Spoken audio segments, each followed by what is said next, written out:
নাম তাসলিমা। আমার আমার নাম তাসলিমা। আমি সরকারের কাছে, নতুন সরকারের কাছে বিচার চাইতে আইছি আজকে। আমার ছেলে মারার হত্যার বিচার, খুনির বিচার চাই।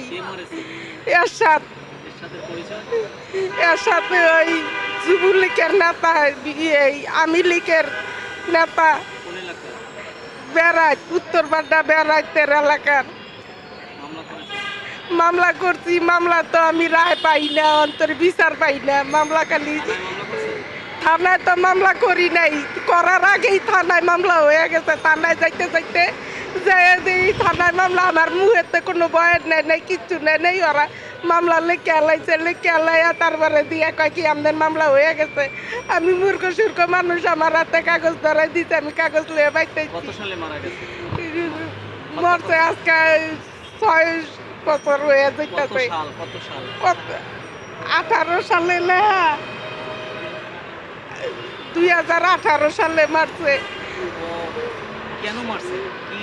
ডাক পাইরা নিয়ে কই কি লেগে মারছে তার আমি কইতারি না, যাই আমারে দইরা নিয়ে আমার মরা ছেলে আমার রূপে তুলে দিছে। আমি আনি না দেখে আমার ওই জায়গার কত নির্যাতনও করছে, লাঠি বেটাও করছে। লাঠি বেটা করে কইছে আমার রুমে লয়ে যাইতে, বেটা করে কইছে যে আর এই লাঠি ওর হাতে দিলে হয়, ওর পোলারে মারবো। আমি আবার কইছি যে এই মরাটার আমি কি মারমু, ওরা তো মাইরে লাইছেন। কয় কি এটা রূপে পিঠা, নাইলে কইলাম এই লাঠি দিয়া তোরা এটা দিয়া বইরা তুমি লাঠি। আমার এই রুমের ভিতরে আটকে রাখকে আমার এই নির্যাতনগুলি করছে। পরে ওই ছেলে করে কয় ওরে রুমে লয়ে যা। আল্লাহ ছেলেরা কয় বুড়া বেডিরে নিয়ে কি করমু, কয় বুড়ি এই তো বালা, খাইতের বেলা মুড়ি আর হুইতের বেলা বুড়ি। এগুলো আমার নির্যাতনও করছে। এখন আমি ওর বাপের মেরা লাইছে, ওর মায়ও চলে গেছে। আমি এই নাতি লই আমি কি করবো? আমার তো অনেক শরীরের শক্তিও নাই, কামও করতে পারি না, আমার ছেলের কোনো বিচারও পাই না। আমি অনেক কোন দিকে যাবো, আমি অনেক না পাই না। আজকে 6 বছর পরে এই জায়গাতে আমি আইছি, এই জায়গাতে আইছি দেই আমার বিচার, গরিবের বিচার কেউ করে? আমার বিচার করে মামলায় ওই যে ইয়েতেই তো মামলা করছে, এই থানাতে। আমি তো আর এই মামলা সামলার কিচ্ছু বুঝি না। আমি মূর্খ মানুষ, আমার যা বুঝায় আমি তাই বুঝি। আসামি এই যে খুন করে বাড়ি দিয়া ঘুরা বেড়ায়, উড়া বেড়ায়, এর তো কোনো বিচার হইতেছে না। বিচারের লেগে আমি এই দেশে আইছি, এই জায়গায় আমি বিচার চাই 10 জনের কাছে। আমার ছেলের বিচার করু, আমার ছেলের বিচার চাই। এই মাইয়া লই আমি কি করবো? হ, পাশাপাশি এই রোডের এই পাড়ার এই পার। কইছে কয়েছে চুরি করতে আইছে তোরা এর লেগে একবারে মাইরা লাবি।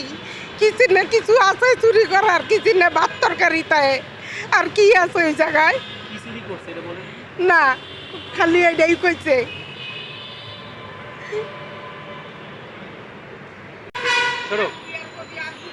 প্রিয় দর্শক, আপনারা জানেন যে বেশ কয়েকদিন আগে, 1 সপ্তাহ অতিবাহিত হয় নাই, ঢাকা বিশ্ববিদ্যালয়ে কিন্তু চুরের অপবাদে একজনকে হত্যা করা হয়েছে।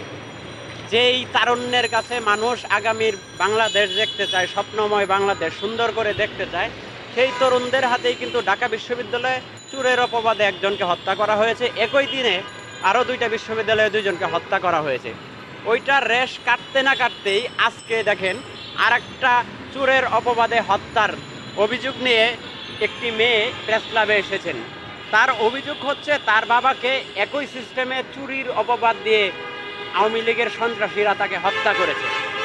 এইখানে আমি এখন এই মেয়ের কাছে তার নাম, তার পিতার নাম এবং কিভাবে তাকে হত্যা করা হয়েছে সেই বিষয়টা জানবো। আম্মু, তোমার নাম কি? নূরনাহার। নূরনাহার। তোমার আব্বুকে কবে মারা হয়েছে? আমি তো জানি না। আচ্ছা, তোমার আব্বু এখন, তোমার আম্মু কোথায় আছে? আম্মু আমার সাথে নেই। আচ্ছা, আপনি একটু এদিকে আসুন। আমরা এই যে হত্যা হয়েছে, যে মৃত্যুবরণ করেছে, তার আম্মুর কাছ থেকে জানবো আপনার ছেলের নাম কি? আমার ছেলের নাম নূর আলম। নূর আলম। কতদিন আগে তাকে হত্যা করা হয়েছে? এই যে 2018 সালে হত্যা করা হয়েছে। হত্যা কাজটি সংগঠিত করেছে কে? তার নাম কি? হত্যাকারীর নাম কি? এরশাদ। এরশাদ। এরশাদ কি করে? এরশাদ এই আওয়ামী লীগের নেতা, আওয়ামী লীগের নেতা। আচ্ছা, তখন যুবলীগের কি লীগের নেতা, আওয়ামী লীগের নেতা। তারা হত্যার অভিযোগ কি করছিল? কি কারণে তাকে হত্যা করা হয়েছে? কইছে চুরি করছে, এইটা চুরির অপবাদ। হ্যাঁ। প্রিয় দর্শক, আপনারা দেখেন যে বর্তমান ডাক বাংলাদেশের বেড়ে নিয়ে একটা আবার নাজেহাল মিথ্যা কথা পরিস্থিতি কইছে। তৈরি হয়েছে। প্রতিনিয়ত মানুষকে হচ্ছে চুরের অপবাদ দিয়ে, চুরির অপবাদ দিয়ে হত্যা করা হচ্ছে। আজকে এই যে এই মেয়েটির দিকে দেখেন, এই মেয়েটির, তোমার বয়স কত এখন? 10। 10। 8 বছর আগে এই মেয়েটির বয়স ছিল 2 বছর। তো 2 বছরের একটা শিশু সন্তান, সে জানে না তার বাবাকে কে বা কারা হত্যা করেছে। এখন আজকে তাকে এই মুহূর্তে প্রশ্ন করলাম যে তোমার বাবাকে কিভাবে হত্যা করা হয়েছিল, সে হত্যার বর্ণনা দিতে পারে নাই। তোমার বাবার যে চেহারা, প্রতিচ্ছবি, সেটা কি তোমার মনে পড়ে? মাঝে মাঝে। মাঝে মাঝে। তুমি কি বুঝতে পারো তোমার বাবা কেমন ছিল, ভালো মানুষ নাকি?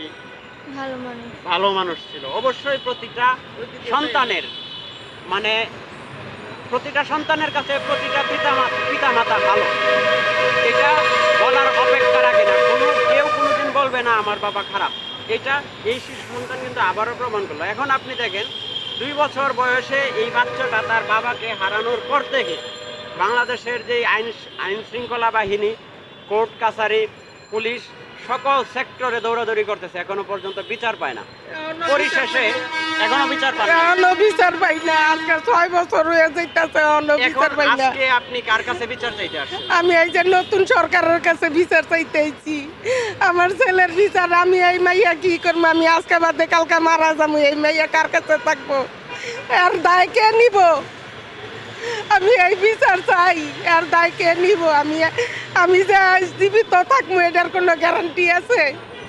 যাই হোক, আপনারা শুনছিলেন যে এই যিনি নির্মমভাবে হত্যা হয়েছেন, ওনার মা বলছিলেন নতুন সরকারের যে প্রধান উপদেষ্টা ডক্টর মোহাম্মদ ইউনূস, ওনার কাছে উনি বিচার চেয়েছেন। এতদিন উনি বিভিন্ন জায়গায় দৌড়াদৌড়ি করেছেন, আওয়ামী লীগের শাসন আমলে আইনের সঠিক প্রয়োগ ছিল না বলে উনি দাবি করেছেন। আমরাও সাধারণ মানুষ হিসেবে সাধারণের পক্ষ থেকে আমরা এটার আমি বিচার চাই। বিচার পাই নাই বিচার। আমি লেখা ছিল, এই ঘুরতে আছি, নতুন সরকারের কাছে আইছি। বিশেষ করে আপনারা যারা এই যে বাচ্চাটিকে, মাসুম আমার বাচ্চা, জুতা নির্যাতন করছে, আমার নির্যাতনের তো এটির কেস হইলে নাই। আমি থানায় যাইতে না যাইতে আমার হাতে কাগজ ধরাই দিতে, কয় কেস হয়ে গেছে, মামলা হয়ে গেছে, আমরা কাগজ হয়ে বাইক জানগা। আমার বাচ্চাকে থানার থেকে দায় দিল। যাই হোক, আপনারা যারা এই মাসুম বাচ্চাটিকে এখন দেখতেছেন, যে 2 বছর বয়সে তার বাবাকে হারিয়েছেন, কিছুদিন পরেই শোকে কাতর হয়ে মৃত্যুবরণ করেছেন তার মা। এই মা হারা, বাবা হারা এই শিশুটির বিচার পাওয়ার জন্য আপনারা যারা এই ভিডিওটি দেখবেন, তারা সর্বোচ্চ পর্যায় থেকে শেয়ার করবেন, যেন প্রধান উপদেষ্টা ডক্টর মোহাম্মদ ইউনূস বর্তমান যেই যৌথ অভিযান চলতেছে, সেনা শাসন, তাদের কাছে যেন এই বার্তাটা পৌঁছায়। আল্লাহ হাফেজ।